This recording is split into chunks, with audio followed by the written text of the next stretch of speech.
for a lot of us is rooted in the fact that we know that we're better than that. That we know that we shouldn't have made that mistake, that we know that we shouldn't have failed, but you didn't fail because you wanted to. Like you didn't choose to make those mistakes. Like you didn't have the option to say, "Oh, I'm going to want to make this huge mess right now." No, it's not something that you did intentionally. And even if it was intentional in that moment, is it intentional for the person you are now? Probably not. Shame has a lot of weight behind it because of that, because it's rooted and based in us, on what we're capable of doing, on who we know, who we are, what we offer. It's based on the reality of you. So allowing yourself this space to rectify these things allows you to begin to trust yourself. Rebuilding trust with yourself is the hardest thing we'll do. The real betrayal isn't what someone did to you, it's all the time that you didn't stand up for yourself. You rebuild trust with yourself in the same way that you rebuild with anyone else. Consistency. Make small promises and be consistent in promising them. We've spoken about this before because this is such a strong rooted thing that a lot of us lose the belief that we are capable of doing things because we've lost the trust that we had in ourselves. That we do not take the next step or change or make something new because even we doubt us. We made so many promises to ourselves and we weren't consistent with them that nothing's ever changed. So every time you believe that you're going to do something different, or you say that you're going to do something different, internally, deep down inside, you don't believe it because nothing changes because you're doing the same thing today that you were doing yesterday. And one of the hardest things that we will ever do in our lives is be consistent with ourselves.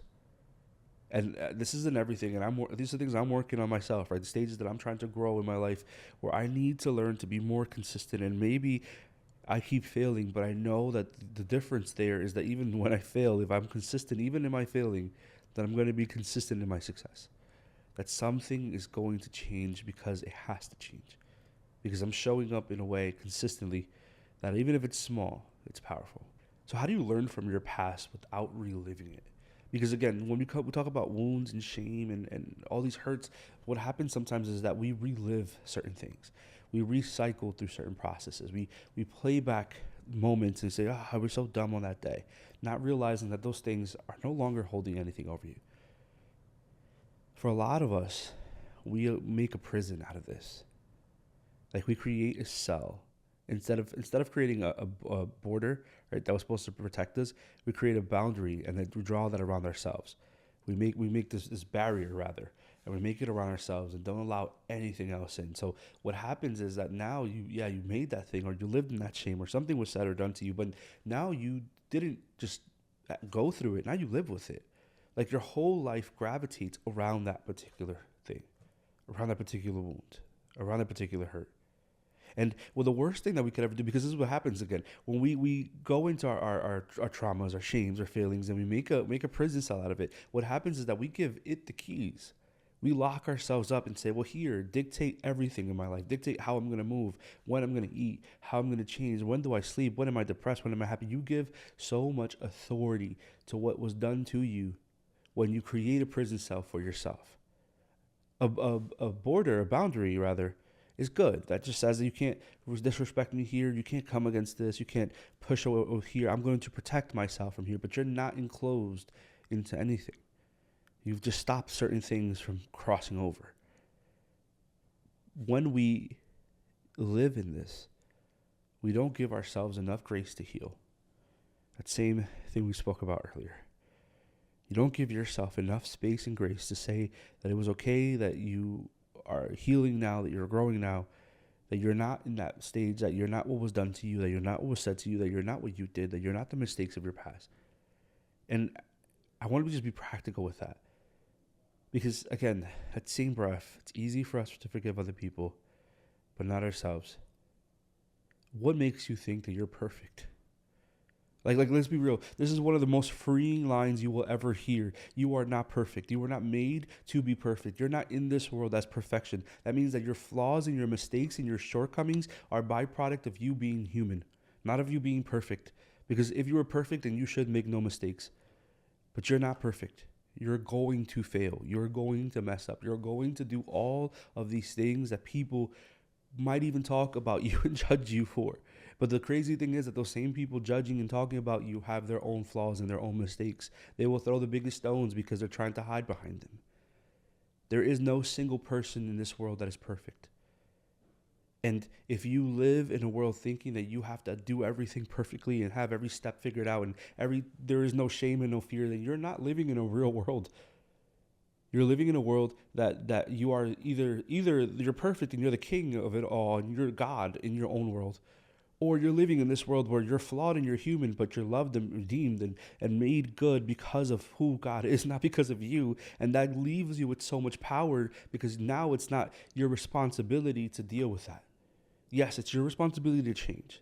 It's your responsibility to love yourself, to grow. But it's not your responsibility to be perfect. You were not made to be perfect. You're incapable of perfection. And no matter how much shame you hold over yourself, you will never make yourself perfect. So there's freeing nature in that. There's a freeing reality in knowing that we are not perfect, and this mountain of healing, of forgiving yourself and moving forward, this reality that you are capable of this just because it's your nature, not because it's your perfection. There's so much tranquility in it. So our last point here is this power of grace, of self-healing. It's this truth that you are already given grace, that you're already given this grace, freely given, unearned, unwarranted, and unmerited. It's yours already. But how you receive it is important.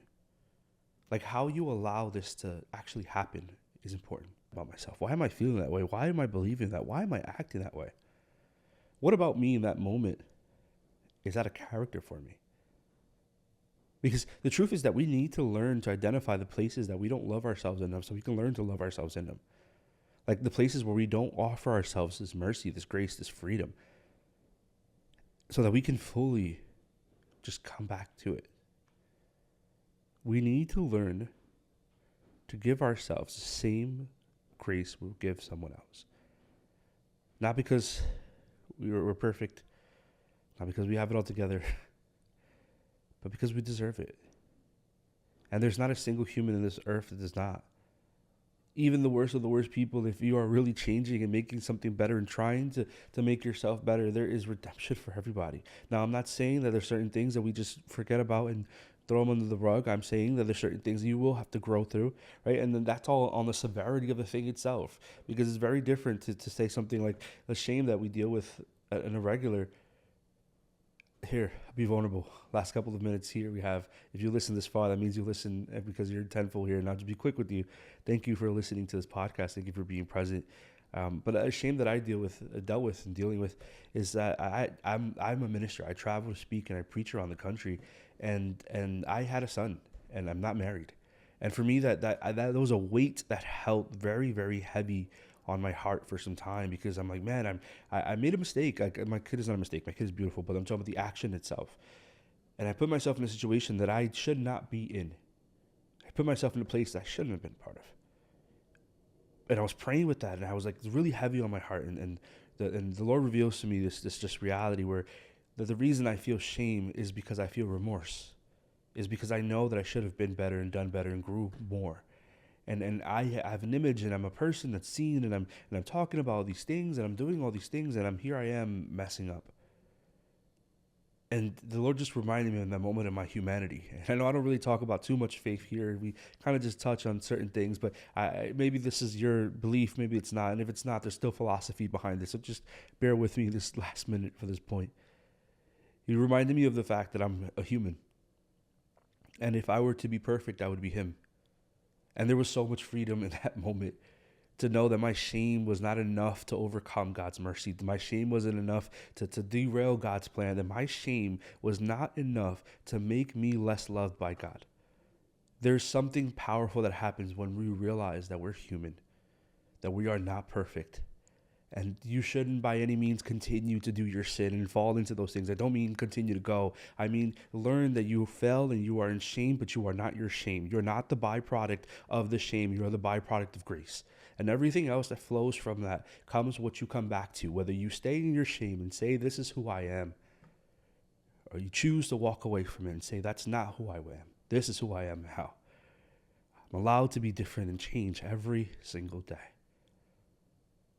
you're not your byproduct of your failings and shortcomings.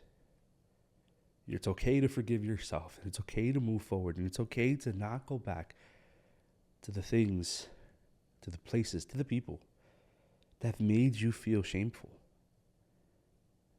You're deserving of so much. And until you believe that, until you start giving it to you, you allow people to dictate how that looks.